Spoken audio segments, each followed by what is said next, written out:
A very good morning to all of you. Once again, I welcome all to my online classes of Logic and Philosophy. So as we all know that we have already started with chapter 4. So this will be my second video on chapter 4. And the second topic of chapter 4 we will discuss today. So what is the name of the topic? The name of the topic is Canon of Elimination. Okay, the name of the topic is Canon of Elimination. सबसे पहले हम लोग जान लेते हैं कि Canon का मतलब क्या है. कैनॉन का मतलब है प्रिंसिपल्स और laws. So it can be also said as principles of elimination. Okay, now what does it mean? Principles of elimination या फिर canon of elimination, what does it mean? इसका मतलब क्या है? So let us see. In order to discover and prove a causal connection, in order to discover and prove a causal connection, accidental and irrelevant factors are to be eliminated. ठीक है. So अपने previous video में मैंने बोला था what are experimental methods. With the help of experimental methods, we try to find out the causal connection between the cause and the effect. Okay? Or we can also define experimental methods as the device through which we can find out the causal connection between the cause and the effect. So by now all of you know what is a causal connection. Causal connection is the relation between the cause and the effect. So in experimental methods के use से हम लोग खोजने की कोशिश करते हैं the real cause, okay, of any phenomena or any event.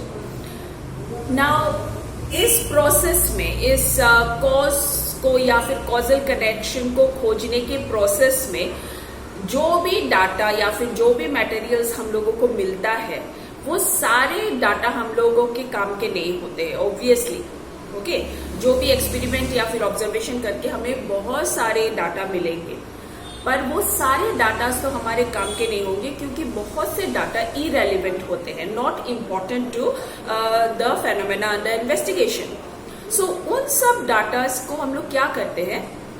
हम लोग उसको एलिमिनेट कर देते हैं, रिजेक्ट कर देते हैं, और जो डाटा हमें इम्पोर्टेंट लगता है उस मेथड को यूज करके द कॉजल कनेक्शन को खोजने में वही डाटा हम लोग रखते हैं. So this is mainly known as canon of elimination. Canon of elimination का मतलब है कॉजल कनेक्शन को खोजने में बहुत सारे डाटा जो हमारे काम के नहीं होते हैं, जो इरेलीवेंट होते हैं, ओके, लेस इंपॉर्टेंट होते हैं, उन सब डाटास को हम लोग एलिमिनेट कर देते हैं. Okay, so this is known as canon of elimination and there are 4 canon of elimination. Okay, इस तरह से 4 कैनॉन्स है. According to this canons we have to eliminate the irrelevant factors in order to do the experiments or in order to do the 5 experimental methods. I hope I have made myself clear what is canon of elimination. फिर से एक बार समझा देती हूँ. Cannon का मतलब है principles, principles का मतलब है rules. Okay, so cannon of elimination का मतलब है जब हम लोग ये सब मेथड्स यूज करें तो हम लोग बहुत सारे डाटा कलेक्ट करते हैं थ्रू एक्सपेरिमेंट और थ्रू ऑब्जर्वेशन, बट सारे डाटा हमारे काम के तो नहीं होते, इसीलिए जो इरेलीवेंट होते हैं उसको हम लोग एलिमिनेट कर देते हैं. So in order to find out the causal connection we have to eliminate the irrelevant factors. So that is known as canon of elimination. And there are 5 principles और देयर आर 4 प्रिंसिपल्स और 4 canon of elimination. एक method के लिए एक Canon दिया गया है.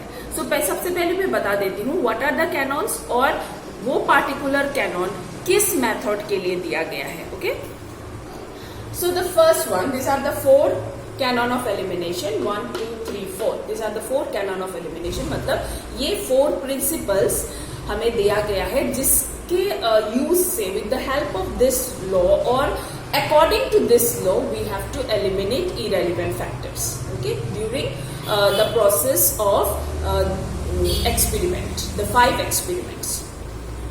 Now, जो सबसे पहला कैनन है, ये cannon, whatever antecedent can be left out without frustrating the effect can never be the cause. ये जो कैनन है, ये मेथड ऑफ एग्रीमेंट का कैनन है. सो आप लोगों को क्वेश्चन पूछा जा सकता है, which canon of elimination is for the method of agreement? Okay, then what will be the answer? The answer will be the first canon of elimination, and you can define the canon also. So this is for method of agreement. Side में आप लोग लिख सकते हैं for your convenience. So this is for method of agreement. जब भी हम लोग मेथड ऑफ एग्रीमेंट करें, मेथड ऑफ एग्रीमेंट को यूज करें, तब हम लोगों को ये कैनन फॉलो करना चाहिए, ये प्रिंसिपल फॉलो करना चाहिए. दूसरा, what ever antecedent cannot be left out without frustrating the effect must be the cause.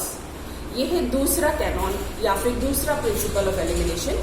This is for method of difference. Okay, first one is for method of agreement, second one is for method of difference. Now let us come to the third one. If two circumstances vary together, they are causally connected. So this is the third one. Third one is for the fourth method, fourth experimental method, that is method of concomitant variation. Okay. Now you may ask me, where is the canon of elimination of the third method?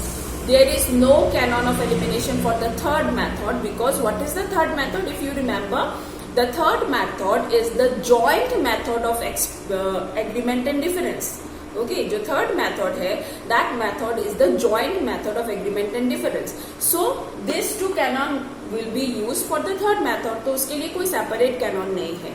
So this third one is for the fourth method, that is method of concomitant variation. And the last canon, what is known to be the cause of some other phenomena cannot be the cause of phenomena under investigation. ये जो last वाला canon है, number 4 canon है, it is for the fifth experimental method, that is method of residues. Clear so far? Okay. Now let me explain you all these canons one by one. सबसे पहले शुरू करते हैं number 1 से, जो method of agreement का cannon है. Whatever antecedent, antecedent का मतलब क्या है?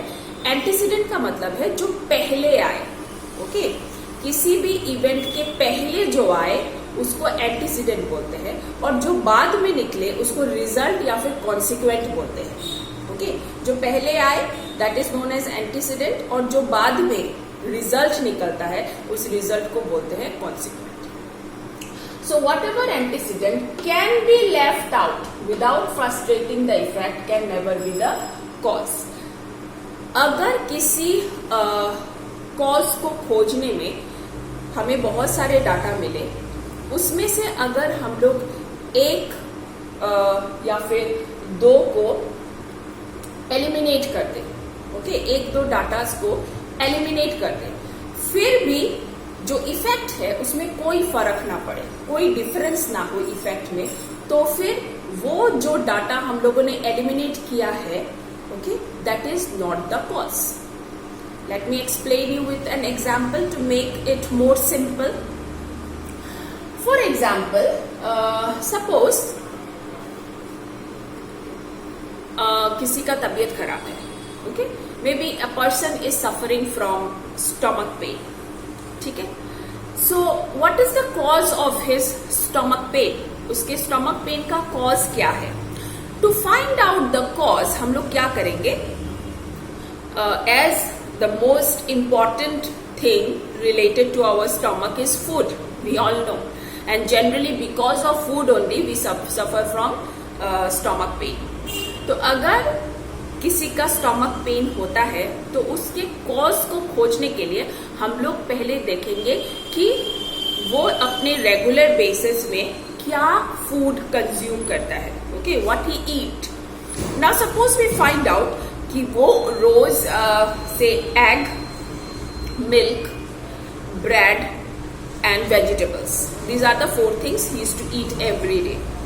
ओके, नाउ ये पता करने के लिए कि उसके स्टोमक पेन का रीजन क्या है, हम लोगों ने सपोज मिल्क को एलिमिनेट कर दिया। ओके, मिल्क को एलिमिनेट कर दिया फ्रॉम ऑल दीज डाटा जो हम लोगों को मिला है for finding out the reason of his और the cause of his stomach pain. उन सब में से हम लोगों को मिल्क इरेलीवेंट लगा, तो हम लोगों ने मिल्क को एलिमिनेट कर दिया। अगर मिल्क को एलिमिनेट करने के बाद what he is consuming now, he is consuming now egg, bread and vegetables. Okay, उसके बाद भी he is suffering from stomach pain. Milk को एलिमिनेट, उसके फूड आइटम से मिल्क को एलिमिनेट करने के बाद भी he is suffering from stomach pain. तो इसका मतलब क्या हुआ? इसका मतलब हुआ that milk is not the cause of his stomach pain. So इस एग्जाम्पल को अभी इस प्रिंसिपल से मिलाओ। Whatever antecedent can be left out. Okay, suppose milk is the thing antecedent जिसको हम लोगों ने left out कर दिया, eliminate कर दिया, without frustrating the effect. But उससे उसके stomach pain में कोई difference नहीं आया. Okay, it does not frustrate the effect. And what is the effect? The stomach pain is the effect. उसके stomach pain में कोई difference नहीं आया. He is still suffering from stomach pain. That can never be the cause. इसका मतलब milk is not the cause of his stomach pain. Understand? So this is the first method. अगर हम लोग कुछ एलिमिनेट कर दे और उससे जो इफेक्ट हमारे सामने है उस इफेक्ट में कोई डिफरेंस ना हो, वो इफेक्ट एज इट इज हमारे सामने हो, दैट मीन्स जो हम लोगों ने एलिमिनेट किया है वो उस इफेक्ट का कॉज है ही नहीं। क्योंकि अगर वो होता तो फिर इफेक्ट में कुछ चेंज होता या फिर वो इफेक्ट वहां पे नहीं होता, but the effect is already there after eliminating some of the datas which are irrelevant. Okay, understand? Getting my point? So this is the first canon of elimination. According to this, अगर हम लोग कोई data eliminate करते हैं फिर भी उस eliminate से इफेक्ट को कोई फर्क नहीं पड़ता है, कोई डिफरेंस नहीं पड़ता है, दैट मीन्स वो डाटा इस इफेक्ट का कॉज नहीं है। Okay, now let us go to the next rule. These two rules are quite similar. The only difference is here it is can and here it is cannot. Whatever antecedent cannot be left out without frustrating the effect must be the cause. Okay. Now ये जो दूसरा canon है, it is just the opposite of the first one. तो first one में let me explain it with the same example to make it more convenient. So first one में हम लोगों ने मिल्क को एलिमिनेट किया, फिर भी स्टमक पेन जगह में ही था, that means milk is not the cause of stomach pain because milk is not frustrating his stomach pain. It is not making any change to his stomach pain. That means milk is not the cause. Now in the second, according to the second principle, अगर कोई data हम लोग eliminate करते हैं, okay, और उसके वजह से वो इफेक्ट जो हमारे सामने है वो इफेक्ट भी टोटली चेंज हो जाता है। कोई डाटा को एलिमिनेट करने से, लिसन केयरफुली, कोई डाटा को एलिमिनेट करने से अगर जो इफेक्ट हमारे सामने है वो इफेक्ट भी टोटली चेंज हो जाता है, that means that data which we have eliminated is the cause of the phenomena. Understand? So let me explain with the same example. Now हम लोगों ने मिल्क एलिमिनेट किया था जिसके वजह से कोई फर्क नहीं पड़ा, that means milk is not the cause. Okay, तो हम लोगों को कुछ और एलिमिनेट करना पड़ेगा मिल्क को रख के। We have to keep milk but we have to eliminate something else from his diet plan. Now let us eliminate egg. अभी हम लोगों ने एग को एलिमिनेट कर दिया। Okay, now what is his diet? His diet is bread, milk and vegetable. He is to eat bread, milk and vegetable, and egg को हम लोगों ने एलिमिनेट कर दिया। जब एग को हम लोगों ने एलिमिनेट कर दिया तो हम लोगों ने देखा उसके वजह से उसके स्टोमक पेन में चेंजेस आ रहा है। What changes? That his stomach pain is getting cured. अभी उसको स्टोमक पेन नहीं हो रहा है। Okay, so from this we can conclude that egg was the reason of his stomach pain. जितने दिन तक वो एग खा रहा था तब तक उसका स्टोमक पेन था। जब हम लोगों ने उस एग डाइट को हटा दिया, एलिमिनेट कर दिया, तब it brings a great change, a huge change to the effect. And what is the effect? Stomach pain is the effect. मतलब जब एग को डाइट से हटा दिया गया, एलिमिनेट कर दिया गया, तब स्टमक पेन भी क्योर हो गया. Okay, so egg is considered to be the cause of his stomach pain. So see, whatever antecedent cannot be left out without frustrating the effect must be the cause. तो हम लोगों को क्या पता चला कि अगर हम लोगों ने एग को एलिमिनेट कर दिया, then egg is the cause of his stomach pain. तो वो इफेक्ट और प्रोड्यूस ही नहीं हुआ, the stomach pain और प्रोड्यूस ही नहीं हुआ. ओके, सिमिलरली मैं और एक एग्जांपल देती हूँ फॉर दिस सेकेंड वन. अगर कोई एंटीसीडेंट को हम लोग एलिमिनेट करते हैं और उसके वजह से उस इफेक्ट जो हमारे सामने जो इफेक्ट है उसमें अगर बड़ा चेंज आए, तो फिर उसी एंटीसीडेंट को जिसको हम लोगों ने एलिमिनेट किया, it is considered to be the cause of the phenomena. ठीक है. For example an wooden table. Wooden table बनने के लिए सबसे ज्यादा इंपॉर्टेंट है वुड. ओके, सबसे ज्यादा इंपॉर्टेंट है would. Would is the main cause of wooden table. बाकी सारे बहुत सारे कंडीशंस होगा, नो डाउट. द मशीन जिससे कि वुड काटा गया है, gum, paint, nails, so many things are there to make carpenter to make a wooden table, but which is the main cause? Wood is the main cause. Now ये सारे conditions में, cause में अगर हम लोग वुड को ही हटा दें, तो फिर हम लोगों का वुडन टेबल बनेगा? नहीं बनेगा, राइट? क्यों नहीं बनेगा? क्योंकि जो मेन कॉज है वुड, उसको हम लोगों ने हटा दिया है. So it is frustrating the effect. वो effect, it is bringing a change to the effect, it is making a difference to the effect. So अगर कोई डाटा को एलिमिनेट करने के बाद इफेक्ट में एक ह्यूज डिफरेंस दिखाई दे, चेंज दिखाई दे, तो फिर हमें मान लेना चाहिए कि वही डाटा एक्चुअल में उसका कॉज है. Clear? So this is the second canon of elimination, जो है the canon of method of difference. Now let us go to the third one. If two circumstances vary together, they are causally connected. This is for method number 4, that is method of concomitant variation. Now what does it mean? It means that अगर दो चीज एक साथ very करता है, अब एक बढ़ता है तो दूसरा घटता है, एक घटता है तो दूसरा बढ़ता है, अगर ऐसा कोई कुछ चीज हो रहा है, या फिर एक बढ़ने से दूसरा भी बढ़ रहा है, एक घटने से दूसरा भी घट रहा है, ऐसा कुछ हो रहा है, तो फिर they are considered to be the cause and effect. This also let me explain you with an example.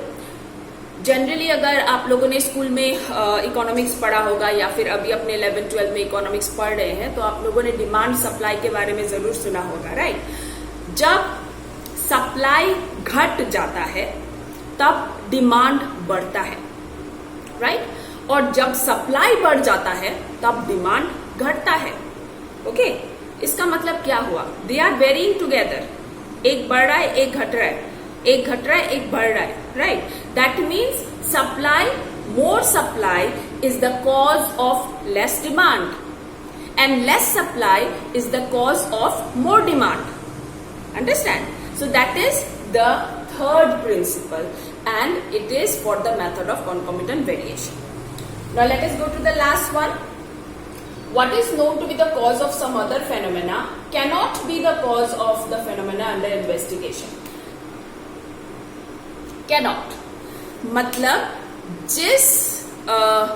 जो phenomena हम लोग इन्वेस्टिगेट कर रहे हैं कॉज को निकालने के लिए, अगर उसका कॉज जो निकला है वही किसी और चीज का कॉज है, तो फिर ये जो हम लोगों का इन्वेस्टिगेशन है, इसका ये सेम कॉज नहीं हो सकता है. हम लोगों ने पहले चैप्टर में भी पढ़ा है, there can be only one cause for the effect. किसी भी इफेक्ट का सिर्फ एक ही कॉज होता है. One cause cannot produce many effects. Plurality of causes. Remember, according to plurality of causes, one cause can produce many effects, but it is a misconception. One cause cannot produce many effects. Okay, the same rule we can follow here. अगर the phenomena under investigation जो है उसका जो cause निकला है वो अगर किसी और चीज का कॉज हो, तो फिर जो फेनोमेना हम लोग इन्वेस्टिगेट कर रहे हैं उसका कॉज वो नहीं हो सकता है. Okay, understand? So again listen to the principle carefully. What is known to be the cause of some other phenomena. जो किसी और चीज का कॉज हो cannot be the cause of the phenomena under investigation. वो हमारा इन्वेस्टिगेशन का cause नहीं हो सकता है. क्यों नहीं हो सकता है? क्योंकि एक कॉज से सिर्फ एक ही इफेक्ट निकलता है. एक कॉज से बहुत सारे इफेक्ट्स नहीं निकल सकता है. One cause can produce only one effect. So जो कॉज हमारे सामने है अगर वो किसी और चीज का कॉज हो तो फिर हमारा जो इन्वेस्टिगेशन है उसका कॉज ये नहीं होगा. फॉर एग्जाम्पल, मलेरिया का कॉज क्या है? मलेरिया का कॉज है मॉस्किटोस. मॉस्किटोस से जनरली हम लोगों को मलेरिया फीवर होता है, राइट? नाउ अभी कोविड इन्फेक्शन निकला है, कोविड-19 उसका इन्फेक्शन निकला है, तो क्या उसका जो कॉज अगर मॉस्किटो निकल गया तो हम लोग मानेंगे क्या that mosquito is the cause of COVID? No, हम लोग नहीं मानेंगे, क्योंकि we know that malaria is the effect produced by the cause mosquito. Then mosquito cannot be the cause of COVID. There must be some other reason or other cause for this infection. Okay, understand? So it means that one cause can produce only one effect. One cause cannot produce many effects. Okay, so these are the 4 canon of elimination. I hope it is very much clear to you. Then also if there is any confusion, we will discuss it in our live class. Okay, have a nice day all of you.